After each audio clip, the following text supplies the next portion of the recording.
sending. on YouTube. I'll make sure your link is at the top today. Okay, please do. Okay, We're gonna feed the beast. We are live. Can we use that new nickname for you know who? No, let's not get into that. Okay, all right. I mean, it might be like Beetlejuice. You say it and they show up. Well, that's true. Well, that'd be fun. So we've been talking about. I did a video. So, and I'll show it. I bought it today. Yeah, you could share. You could actually share the link if you felt like it. So this is John Byrne's Elsewhere. This came out in 2019. He started drawing this on his webpage, and I've got them. I've printed them out and bound them. In fact, it's sitting right up there, and it finally got a release through Abrams, and an editor at a competing publisher came out and urged a boycott because of something John Byrne had said and I don't know exactly what the boycott is for because I'm blocked on all this person's social media, but I did a video just saying that in what world do we live where an editor at one company calls for a boycott against a comic at another company. You know, all these comic people are like, oh, I love comics. Well, because this book is good for the industry because it's an opportunity for lapsed fans to come back to comic stores and you know the industry kind of goes every couple of years and something big will come out. I remember Hush was like that. A bunch of people like Jim Lee heard about Hush and came back to the comic stores and bought Hush. And I think that and people argue with me, the industry's fine or whatever. I think the industry needs something like that once in a while. I'm a big John Byrne fan. I've talked about that a jillion times. And so I was just kind of flabbergasted that somebody would come out and call for a boycott. I'm not a big fan of boycotts under any circumstance, but certainly a boycott for another comic. I mean, you want. Even if you don't like the book or like the person, you want the books to succeed because it's good for the industry for the books to succeed. Anyway, I did a video along those lines, and I thought, well, this is kind of topical. It might go well. Well, in 2 days, it's got 10,000 views. So yeah, it's like it's yeah. And I'm monetized. I have made in 2 days. I think I made $69 on it or something like that. Over $50, over the price of the book. The downside is it paid for your book. It paid for my book and then some. The downside is the book is now out of print, and my order from Amazon wasn't coming through, so I canceled it. I went to I didn't know, and a guy at a local comic shop reached out to me. And now I didn't say I didn't have it. He just reached out and said, "Hey, have you got this? We have extra copies. I understand it's kind of hard to get." And so I went there at lunchtime, picked it up, and I was very grateful. It was Atomic Pop. Remember Joey? Oh yeah. Oh yeah, Joey, he's my favorite comic book retailer. If you got to know the truth about it, yeah, because he sold me some good discounts one time. He is super knowledgeable, and it just real. I should go talk to him more, but I was at lunch for an hour and 20 minutes today. So it's off there on Western, and it's kind of a busy spot. Great guy, and I enjoyed talking to him. Atomic Pop. The video's gone nuts. I thought it would do well, and I've had a lot of people have reached out to me on other social media and have friended me or said, and somebody said, "Oh, I'll support you just because of Yeet." So I don't know. Apparently somebody's involved with Yeet or. So, and I've tried to push Yeet and push, so it's been interesting. And so part of that, and I was telling Ellis, it's like all of a sudden I'm getting 1,000, not 1,000. I think I got think I got like 150 comments I had to. I didn't have to respond to that. I responded. No, that's to, where you do it. Yeah, you interact. It's just like, that's what you holy want. cow! It all of a sudden became like a second job or third job, I guess. Yeah. This is my second job. So I was telling Ellis I'm working on the same page I was last week, which sucks. And I just feel like I've gone in slow motion on this. I know you're always like, don't worry about it, but it's been a little frustrating in that aspect. But I'm glad that my YouTube channel's doing well. Now, will that translate into more? I got like an additional 100 subscribers out of it, so I don't know. Well, the way Scott Adams talked about it, and he would tell you right to your face how he was doing things. He was basically using hypnotism tricks, I think you've got a good voice for it, a good radio voice.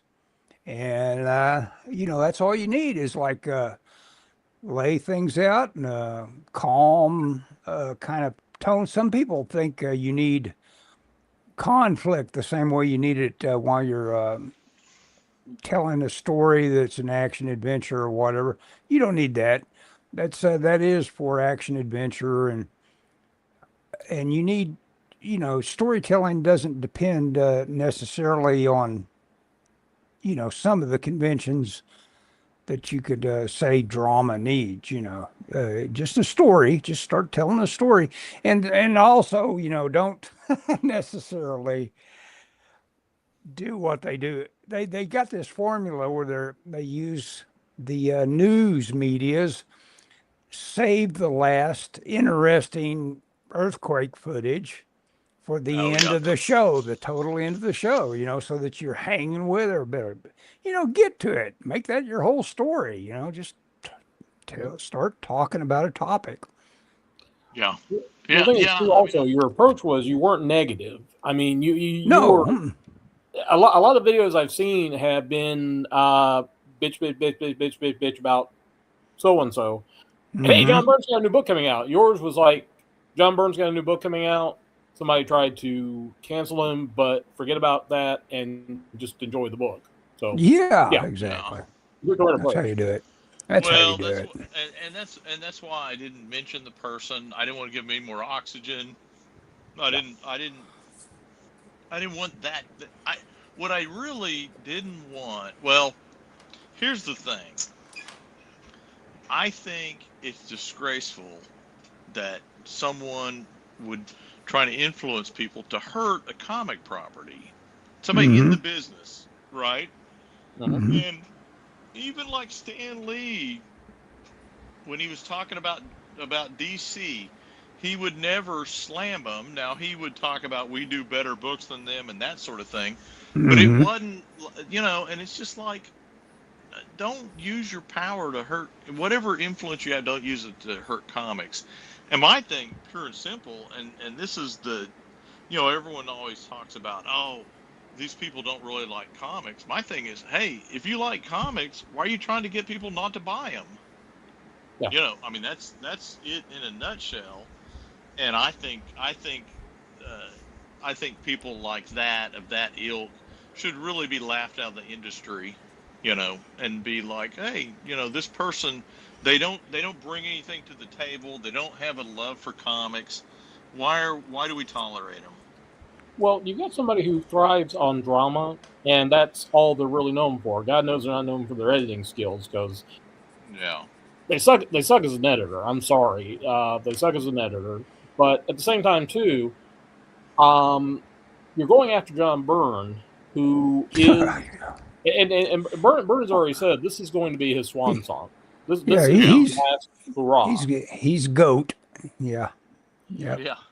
But at the same time, too, I checked, and apparently what started all this was he made quote-unquote transphobic comments on a board, but his comment was, should we really let young children decide they want to change their gender or take medication that blocks hormones? And I'm like, that's a common sense thing. That's not transphobic. Yeah.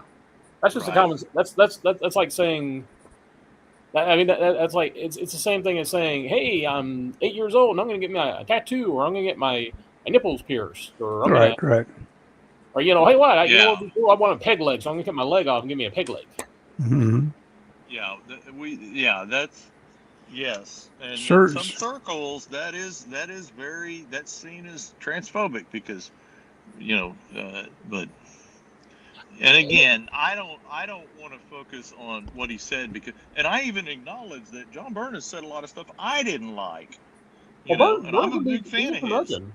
He's a curmudgeon. Yeah, yeah, He is. exactly. He is, but I'm a fan of his. I'm a big fan of his, and I go on his board a lot. I don't interact with him as much as I used to. At one point, I mean, it was great because here's this guy that I grew up just idolizing, and I could, ask him any question I wanted. It was phenomenal, and I've asked a lot of W- questions, and People like that with something to teach are the best because they like passing on what they know, you know. yeah, My It's like I know this. I have achieved this and I can tell you this because, it gives you yeah, he a was special very kind of open about gratification. helping with questions or whatever. Hmm. And I mean, he's not, by his own admission, he's not an art teacher. He's not, Right. but in fact, he said one time, he said, my way of teaching would be to smack somebody on the knuckles and tell them to draw it right. Yeah. Boy, I had some art instruction like that one time. I won't go Draw into it right. detail. Draw it right. Well, the other thing is too. Also, it's like if you're gonna pick somebody to cancel, I'm like, okay, you're gonna go after John Byrne, and you're making this big thing about Pride Month, and it's like, okay, you're gonna cancel the guy who gave comics its first mainstream gay superhero, Who is that? North North Star from Star. Alpha Flight. Okay. Now the thing was, Jim Shooter was like, we don't have homosexuals in Marvel Comics Code, the Comics Code, but Byrne put little clues in there. Uncomfortable around women. There's a famous scene where he's in a swimming pool and there's one of his buddies in a speedo sitting back watching him. And there's no women around. It's like maybe an 8-year-old thinking, "Hey, he's hanging out with his best buddy." Most other people are like, "Yeah, that's a little suspect right there." Yeah. Uh-huh. But Yeah. also, but Well, also, when he took over Superman, he introduced Maggie Sawyer, who ended up being introduced as a lesbian character. So he opened the door for representation there. Plus, a lot of people forget he's the guy that was like, you know what, Sue Richards, she's a mom, she's in her 30s. Should she still be running around calling herself the Invisible Girl? She should be the Invisible Woman. Hmm. yeah. And Yeah. the She-Hulk that he did, that's the one that they based the streaming series on. And all the feminists were like, "Oh yeah, girl boss She-Hulk," and it's like that's John Byrne's take on the character that inspired Hmm. him. Trust me, John Byrne. I mean, I've been to his forum enough. He is not. A conservative. He is not a conservative. Now, at one No. point, he was a Republican, and I forget at what point he changed his mind, but he is definitely not a conservative. And anyone, and it's ironic that they've kind of hit him with this transphobic or because he literally has rainbow colors on one of his pages on his website. Hmm. I would say he what did they say? He's an ally, I guess is the best way to put that. Well, bear in mind, it's like somebody said about Blue Sky, the leftist alternative to Twitter. It's a contest to see who is the more righteous, who's the more Oh yeah. moral high ground. I mean, they chased Mark Hamill and Rob Reiner off that platform. Did they really? Mark Wow. Hamill? Holy cow! Holy cow! And Well, Rob Reiner. well, Mark Hamill made the mistake of mentioning that he was voicing. He did. I can't remember the name of the movie. It was one of the Angel Studios Bible movies. Oh no! Yeah. And he did a voice, and he was promoting it, and he got attacked because he was promoting a Christian movie. Yeah. And again, Reiner, it's like if Reiner is too, if you consider Reiner too conservative to be there, then I don't know what you're thinking. Yeah. Well. The deal is you can gain ground with this. That's the scary part of where we're at in the country is that you can continue to build your numbers with those sort of positions.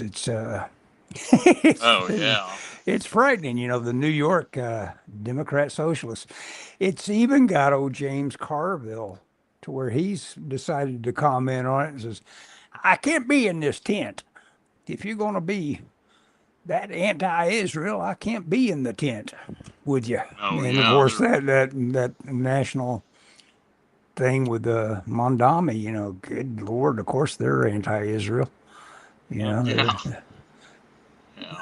Yeah. Well, it's The amazing. Muslims have taken over New York pretty much.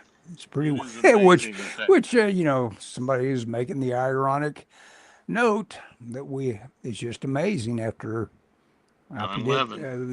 9/11. That's just We'll never a forget. quarter of a century ago. We had 9/11, and now we've got Muslims running New York City. Wow. I think that I have this weird theory that the world kind of shifted off of its axis at the end of the 20th century, and I really think that 9/11 was and I don't know if that's literally, but the world has changed.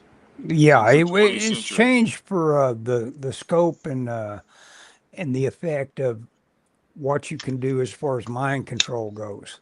The Well, the gaslighting and all that. It's just pretty amazing, and they so know it. That's the deal. The well, the so go go ahead. ahead. Oh, Oh well. what I was going to say is, I think, the whole thing in 9/11 is they were going to do, this damage to our country or whatever. But Hmm. I mean, I am convinced that it worked, because even though they started a war and they got captured, immediately after 9/11, you immediately hear all this, oh, well, we need to stop Muslim hate. And it's like, well, where did it exist? I don't know Yeah. that, it didn't exist. And we had this weird reverse thing where it's like all of a sudden people are coming out in support of Muslims because there's this perceived hatred after 9/11. Anyway, I don't know. Maybe it was different in big cities, but I don't get that. How it kind of, they kind of boomeranged it. Well, and a lot of it is just, hey, what's it worth to you for us to put that in people's ears? I mean, that is basically lobbying money. K Yeah. I K I R KAIR care, and Oh yeah. they finally have declared those people terrorist Yeah. affiliated. Yep. Took them long enough. They've been around for ages. It's Oh like, yeah. The one in Norman, that group in Norman is hmm they're always kicking up a ruckus about something or hmm another. I was going to say, I think the big problem after 9/11 is that you had a clear and present danger that was like hmm right Yes. in front of everybody. uh-huh.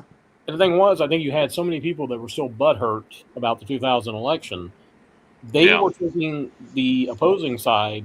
It's one of those things where, well, it's like they talk about Trump. It's like if Trump comes out and says, you know what, oxygen is great, oxygen is wonderful, everybody should go out and get some fresh air, breathe it in. There are going to be people who will be putting bags over their heads and suffocating. Yeah. Yep.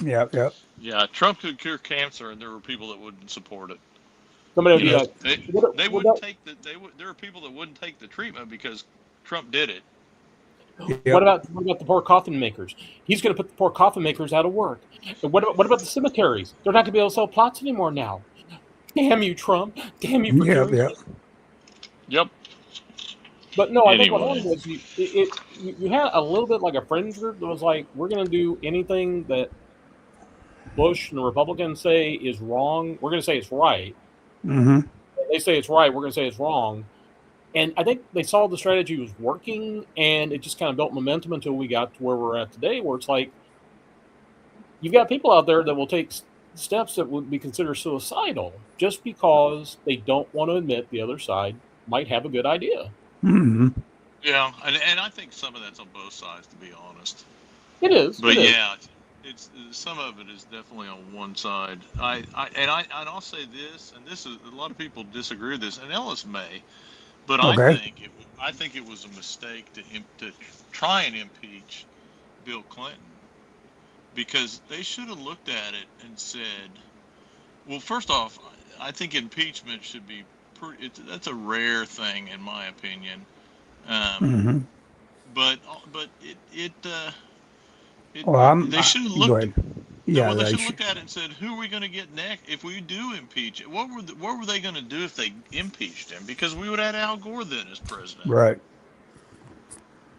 And the thing Yep. is, you give the devil his due. Clinton, I think Clinton came in being a little bit more left leaning, but I think I think him and his party, or the people that were with him, started realizing it was too big of a shift, so he began being more moderate.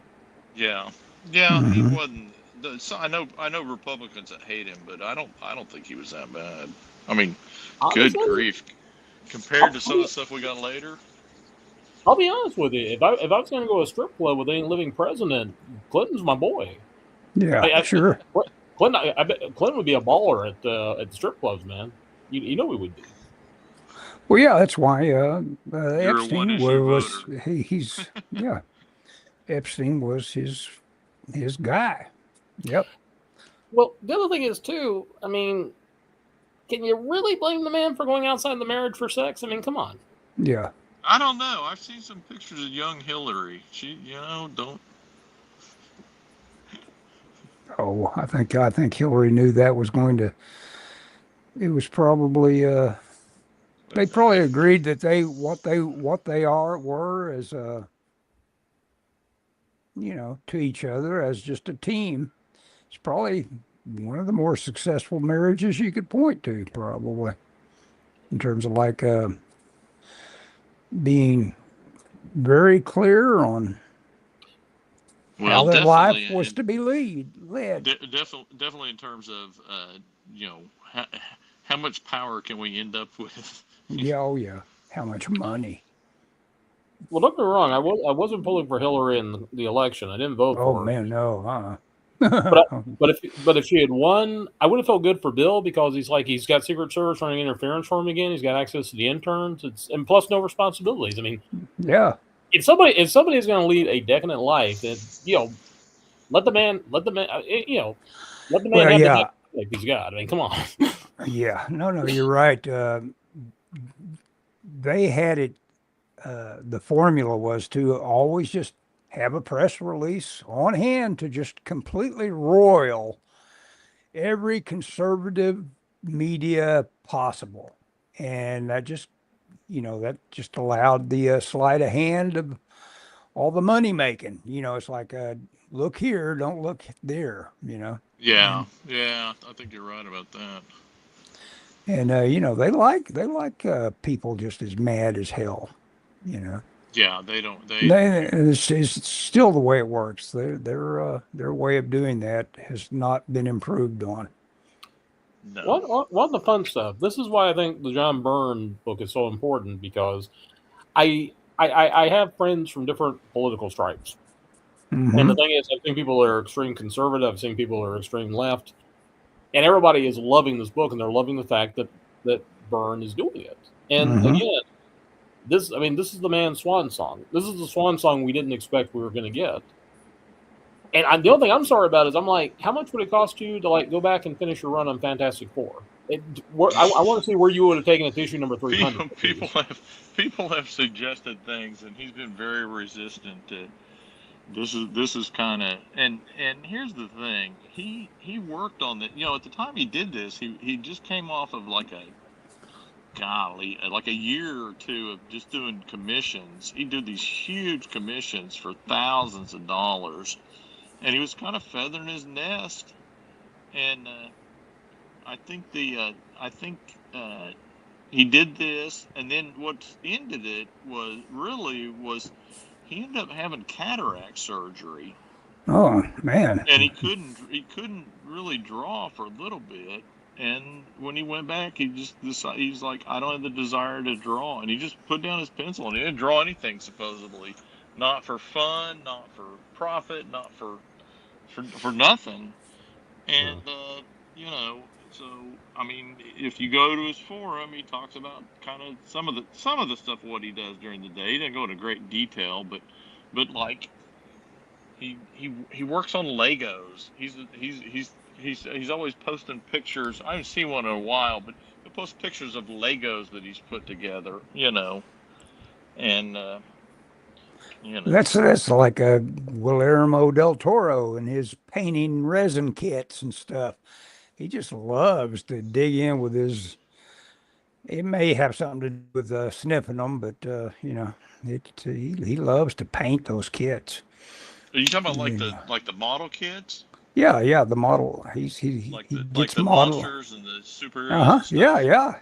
yeah. I Oh follow him wow. on X. He's always showing off his latest paint jobs, and of course that's Really? that. Yeah. There's a. Del Toro's like a super fan. He's a fanboy. Oh yeah, he is a Oh well, fanboy. He's yeah. got I mean, his. that's I sure wish very I could have obvious. seen that art show. What He had all his Corbins up and all that.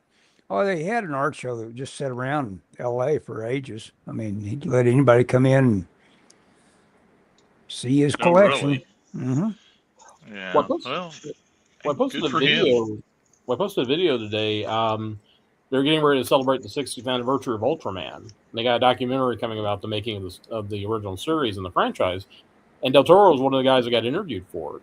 And just watching him interact with the producers of the new series, Ah, it's amazing. Just watching. I mean, just watching him talk about Ultraman is just it's yeah. it's He, like the he way we talk about it.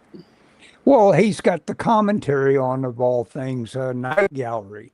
And when you're a kid and it's made a big impression on you, Night Gallery isn't thought that well of. It's like those don't hold a patch to Twilight Zone, and that's correct. Or even Outer Limits. Yeah. Yeah. It's not as good as this or that, but it was its thing. I mean, it came out, and there were certain episodes that everybody remembers, and he talked about a couple of them. Talked about his favorites, and naturally he picked out a couple that no, nobody would think you'd pick out because that one was kind of mediocre. That one was kind of slow moving, but a couple that he really liked. Sometimes I've noticed people like stuff, and it has almost as much to do, it seems like, as the age that they are and when they see it for the first time. It's like, Uh, well, I saw this when I was 6, and it made an impression on me, and it scared me or whatever. So it's always kind of stuck with them. Well, it's kind of like have the you? only people that you get the impression the only people that buy like the Nicholas Hammond Spider-Man series on DVD if it got or Blu-ray if it got released would be people who are like 52 or 50, 58. Yeah. You got to be in that magic time frame where live action Got- Spider-Man was really cool, and it was. I mean, I'd buy it if it came out. That's the thing. Yeah, and it'd probably be terrible. Boy, well, no. The thing about it is, I still like it. I mean, warts and all, I still enjoy it because It's on YouTube, isn't it? it is. Yeah, well, actually, there's some fans that have started remastering the episodes. Oh gosh. No, dude. Well, I liked it. I liked it when I was a kid. I don't remember anything about it, but The big complaint is no supervillains. They didn't have the supervillains, and it was done on the cheap. I remember John Romita telling me about when Stan went out to California to get to negotiate the rights. He said Stan called the office one day and he asked John. He said, "What do you think about them changing Spider-Man's costume?" And John was like, "What do you mean?" "Well, they want to change the costume from blue and red to red and black." And John was like, "Well, Ditko originally had the costume as black, yeah, and it had blue highlights. It became easier just to add more yeah, blue make it, and black." yeah, make it, yeah. And the reason is because Stan said they've been doing some tests, and the blue screen keeps bleeding through with the blue. And John's like, "Well, wait a minute. They used that for electric company and it worked fine. It turned out to be the company didn't want to use a green. They had a blue screen they could use, or they could spend a grand total of $150 for a green Get screen." green. Yeah.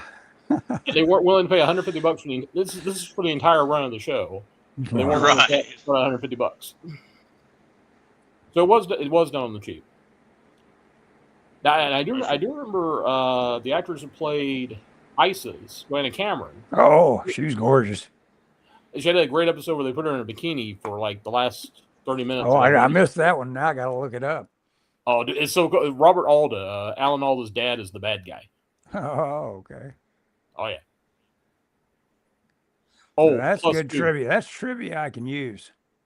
Also, Ellis, check out the episode Chinese Web. It was the last thing they did. It was a 2-hour movie. Chinese Web. A very young Kat Danson plays a army officer. That's one of Peter's contacts. But the heroine is a very, very young. I'm trying to remember her name now because I'm drawing a blank. Shoot. Before I started this, I knew the name, and I'm drawing a blank now. Well, what was she in? Other than that, Scott, you'll know her. She was Klinger's bride at the end of MASH. Oh, that doesn't bring anything to me. I can't. Was she Asian? She was Yes. Asian, right? Yeah, I can't. Oh, I mean, I remember. Hang on a second. I'm going to look it up because Okay, go ahead. I mean.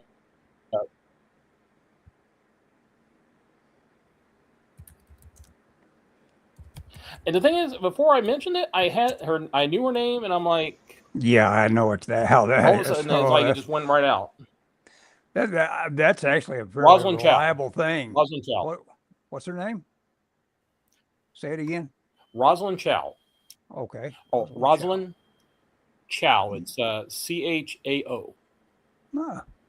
Oh, okay. Not CHOW. And Rosalind Chow in 1979 was a very, very attractive woman. So.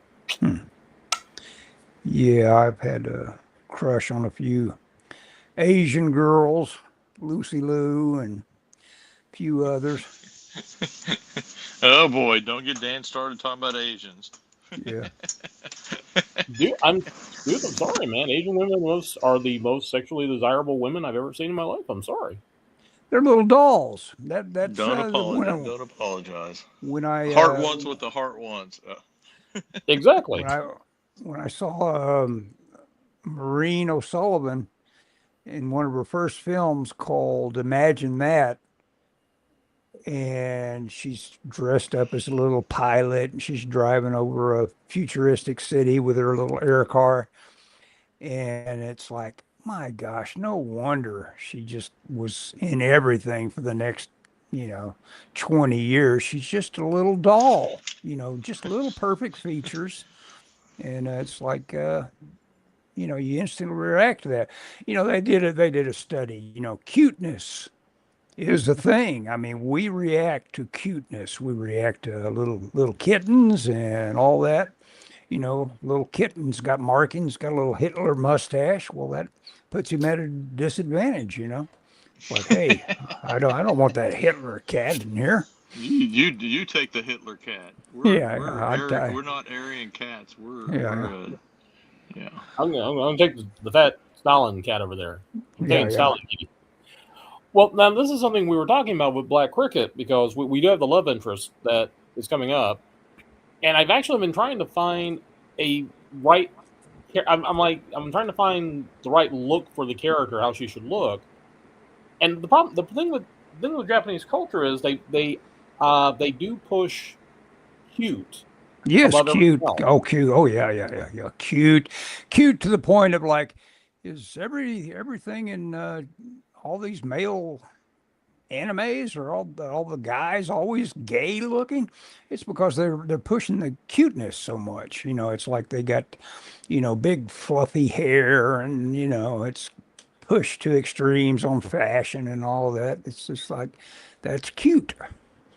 Well, it's like the Japanese women. It's like they do like the really high pitched voice, and and it's not the natural voice, but also like the hairstyles, the pigtails, ponytails. Mm-hmm. And as I was telling Scott with the character, I shared an idea for Scott for one of the characters I was looking at. It's actually a real live person that I follow on Facebook.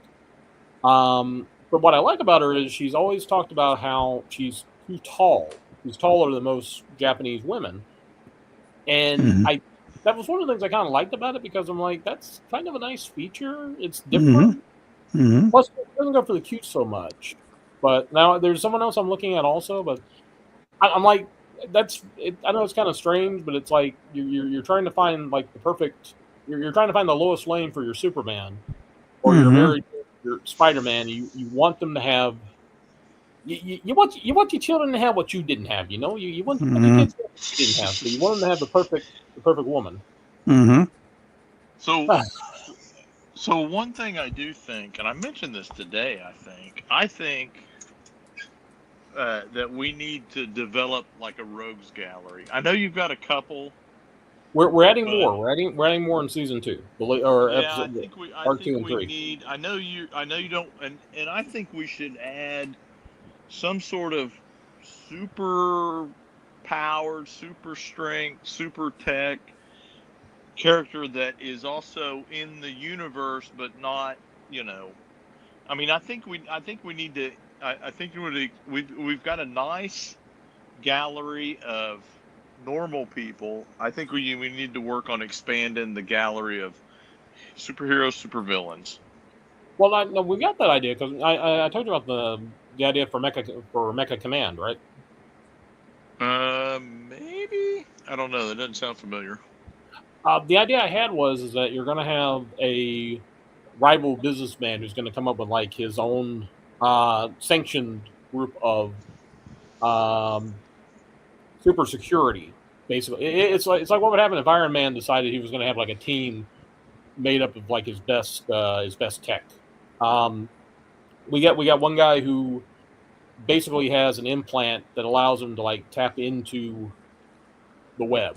So basically, it's like yeah, basically it boosts mechanically boosts his IQ, and this is going to Oh, cause okay. some. We already have some plans for that. I had an idea for like a test pilot that has like a flight capability. And do you think it would be cool to have a like a speedster, somebody who has like a speed suit? Yeah, Well, that's an yeah, idea. yeah. Okay. I mean, I'm game. I'm game. I just think it would be good. I think it would be good for us to have more IPs for lack of a better term. And people have kind of gravitated to the Black Cricket. Boy, it'd be nice if we could share that love with a couple more characters. Good or bad. We need our Doctor Doom. We need our whatever. What not necessarily literally, but just whatever. Well, That's like I my said, thought. Science Sorcerer is going to be coming into play a lot after Story Yeah. Arc 2. And we got other villains, and like I said, I have started thinking more and more about adding some more heroes because I figure it would be kind of lonely if Black Cricket's like the only superhero out there. Oh yeah. Well, you got to have your through a mirror darkly character. You got to have the guy that Black Cricket is loath to admit. They're you are me. That sort of thing. Another That industrials. Well, you were talking about that. A guy that is we kind of an well industrials with his own. Yeah. we can't go into too much detail about that, but we're kind of on the same page, and I do have plans already. I've talked to Scott about this. We won't introduce him until late in the series, but Black Cricket's dad, his big thing was procuring what he calls dark tech.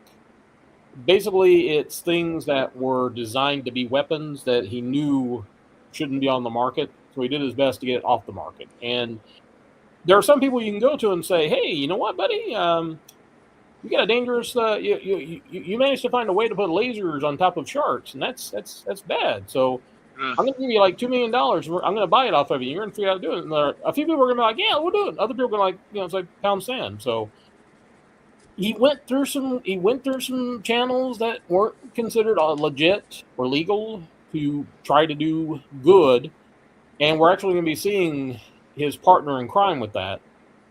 And I've already said that the game plan I've got is we're going to base him off Rick Springfield, since Stephen Bissett based Constantine on Sting. I said, I'm going to go in Outbreak. We're going to make this guy look like Rick Springfield. So That's cool.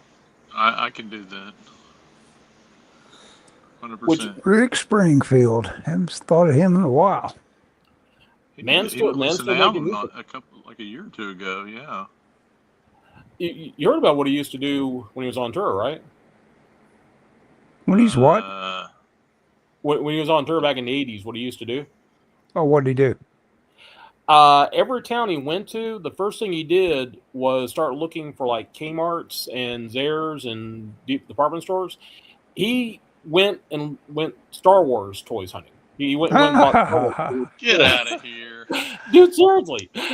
He showed his collection. He did like some collector show, and he was showing all these action figures that he bought. And he was like, yeah, because I found out some towns you couldn't find Boba Fett, but other towns you found them like, you found dozens of them. Or I knew a guy that would show up at 4 a.m. to stuff like Walmart's to go to or in Toys R Us to get, the latest releases of everything, It's weird to have a... Yeah, but that guy wasn't a rock star, was he? Yeah, no, he wasn't a rock star. That's true. Okay. It depends on how you define me, rock ladies, star, man. I'm going to Walmart. Dude, if you're going at 4 a.m. to get Star Wars toys, in my opinion, you are a rock star. Because at 4 a.m., I'm probably getting up to use the bathroom for the third time. So if you got the energy to go to Walmart at 4 in the morning, then you are partying like a rock star, in my opinion. But but like I said, I do have plans. In fact, actually, we talked about this weekend if you want. Well, now that I got more free time since the project is the project done? I still have to check in for a few more days, but like today we didn't have any responses, so I didn't do anything. And what does your tomorrow look like?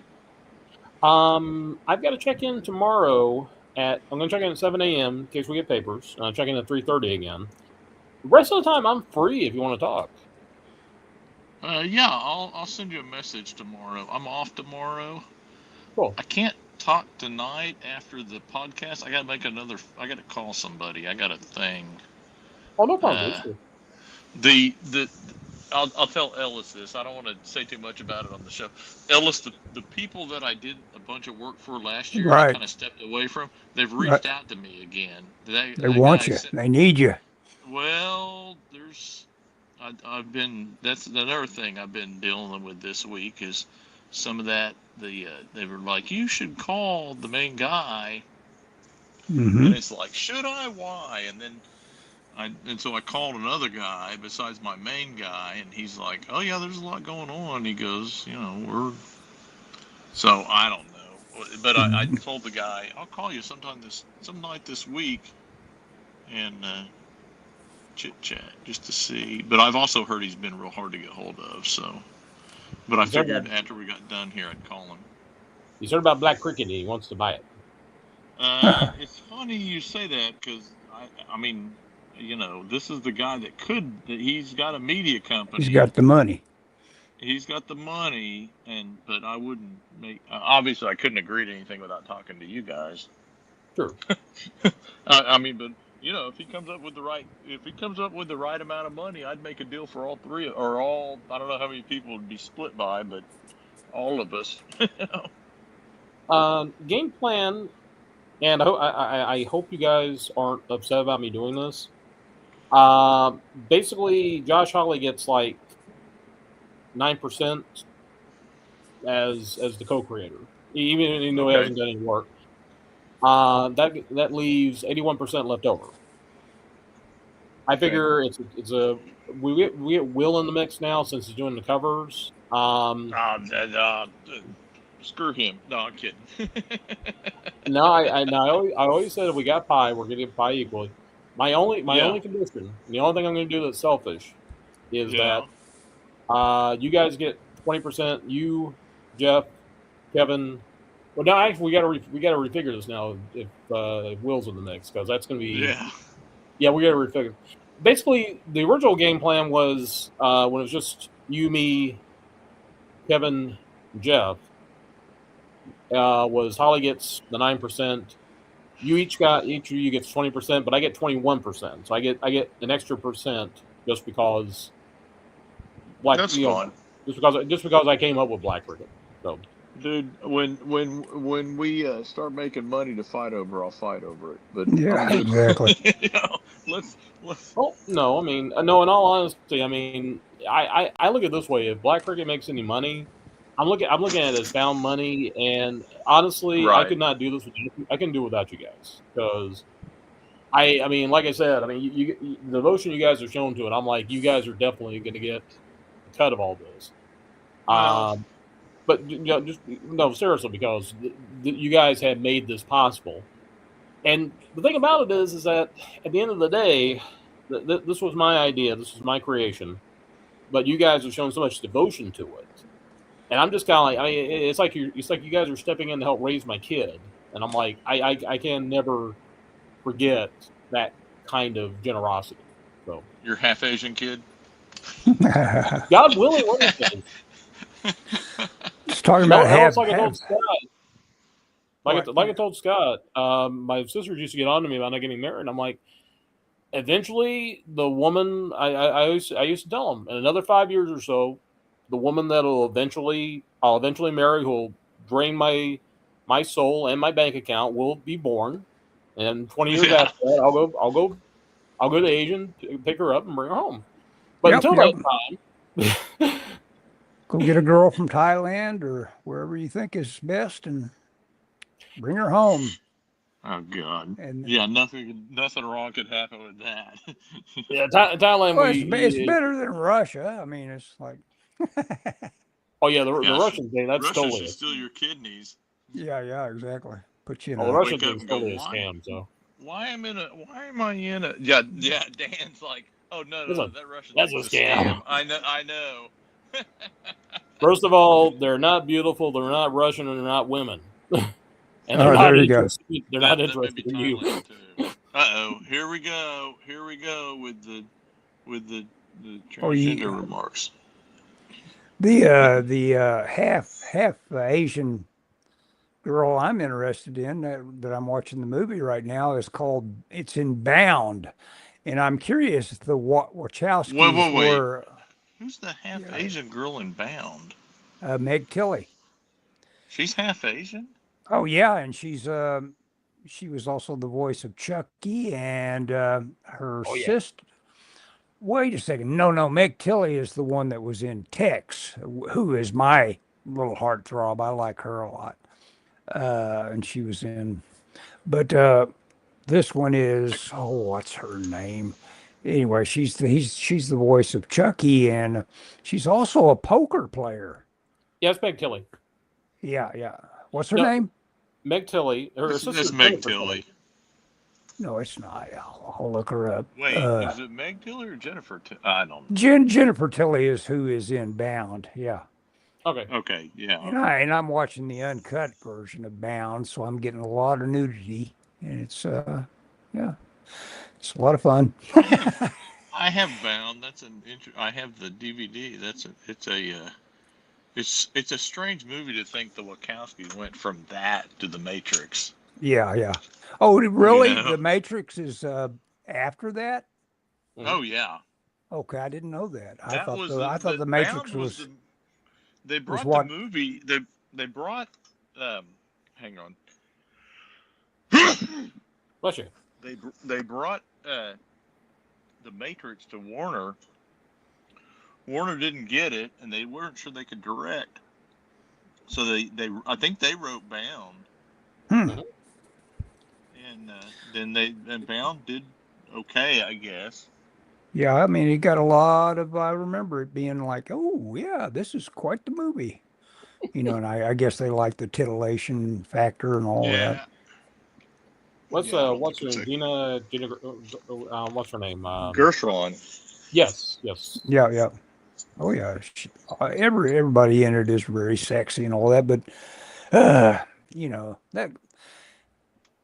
only goes so far. It's like, okay, start telling me a story again. We've seen enough skin. I know that sounds like the reason I'm watching it is for the skin. It's not. I'm watching it for the story. Yeah. Well, no, I mean, Yeah. It's boring after very, very quickly. the movie I watched that blew me away all over again was Mitchum in Cape Fear. Oh yeah. Golly, that guy just kills every time he's on. It's amazing. You resent the guy. It's like you're challenged by every expression that guy's got on his face throughout the whole movie as a a male. You're thinking the whole time you're watching Mitchum, am I going to have to fight this guy?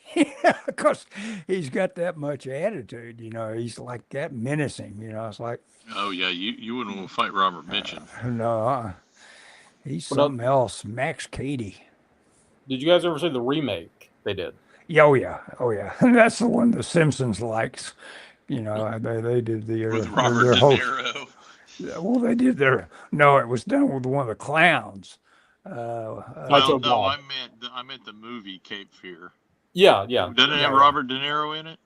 It's De Niro and It's got Mitchum in it again, and it's got Gregory Peck in it again as opposing lawyers, if I remember right. I was going to say that's one of the things. I wasn't a big fan of the remake, but I did love the fact that you got Robert Mitchum cast as a good guy and Gregory Peck cast as a bad guy. I thought that was really cool. I thought that was kind of neat. Yeah. Mitchum's got that great line says, "I don't know whether to look at him or read him," or something like that. Well, because Yeah, he's got the tattoos. he got so many tats on him. Well, the big thing about the remake is that really De Niro's character, he wasn't a good guy, but he did get railroaded. I'm like, I'd be mad too if I got sent out on trumped up charges. I mean, They simplified that in the original. It's like, Peck, even though he's a lawyer, yes, he is a lawyer, but what he was a witness to an attack, and he put him away just based on being a witness, and he resented that. But like you say, the Nolte character in the remake is like he was negligent, you could say. He could have used this or that, but he made a decision that a lawyer supposedly shouldn't make. That hey, this guy's a bad guy. Let's go ahead and put him away. And he's his client. You don't, ethically, you're not supposed to do like that. Yeah. No, lawyers are supposed to defend you. Yeah. So But yeah. No, that's absolutely right. He's got a point. I love the you talk about your face-offs that are totally male oriented, and that's Don. Don, he died not too long ago. What's his name? Walking Tall. Joe Don Baker. Siegel. Joe Don Baker. Yeah. Oh. I remember Yeah. from Mitchum, from Mystery Science Theater. Yeah, Mitchell. But they get together and they're facing each other off and insulting each other. And Joe Don goes, "Well, if you're feeling squirrely, jump." He was just ready to, that's the whole point. They start, calculating how can we end this guy, one way or the other. We'll put a bullet in him, something like that, lure him in somewhere and shoot him, or, bounce his head off the sidewalk right here while I'm talking to him. Do something, get rid of him. But I was going to say, you're talking about face-offs. I still say the best face-off movie is actually Face-Off. Face Off. I've seen it once, and it touched something in me that made me go, "Oh, this is so stupid," and I never have seen it again. The whole idea you can slap skin over somebody's bone structure and look like the guy. Yeah, I love the fact that. Well, no, I love the fact that both of them get to play the good guy, and they both get to play the bad guy. You know what? I ought to watch it again. It's probably good on that level. I love both of them. We got Nick Cage and John Travolta. Yeah, you got to watch that one again. Got to give that another chance someday. I think too. The chick from Bound, Gina, she's in there also. I think. Oh, really? She's in that movie, huh? She must have been There a you hot, go. really Ellis is getting it. hot product at one time. She is the mother of Nicolas Cage's character's son. Which I won't give it away if anybody. It's a 30-year-old movie. If you haven't seen it by now, I Yeah, if still you want haven't to spoil seen it. it. Yeah. Spoiler alert, 30-year-old movie. I don't remember. Actually, you'd be spoiling it all over for me again because I don't remember anything, really. I just Other than there's a big speedboat chase. I think I remember that. I always well, get plus, that movie mixed up with Broken Arrow. Oh, that's an awful movie, too. And they're both, I guess, they're both John Woo movies, aren't they? Yeah, John Woo did such brilliant work in Yeah. All his China or Asian Hong movies, yeah. Kong. Then but comes to American, kind of whiffs his first couple. Well, that's something I want to mention to you guys. Kevin Halter and I were talking about starting to do like a guys' movie night, maybe like on Sunday nights or Sunday afternoon. Get a group together and watch a movie online and do like reaction videos. It'll be a That's a long way for me to brilliant drive. idea. Oh. Yeah. Well, online. you give me an idea for like a triple feature, or at least a month of features. Mm-hmm. I was gonna say triple feature, dude. Well, on Mondays. Well, no, do like 3 Sundays in a row.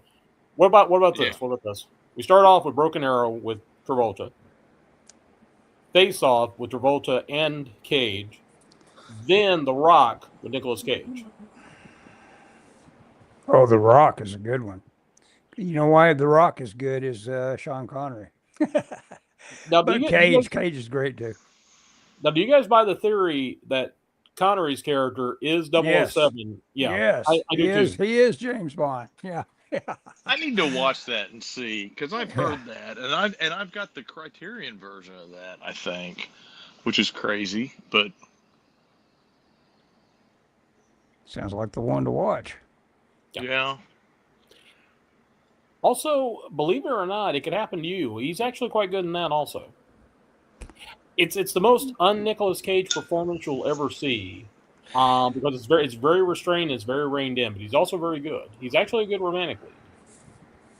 A girl at my work loves Nicolas Cage, and her friend watch every Nicolas Cage movie they can find, and he does like multiple movies every year.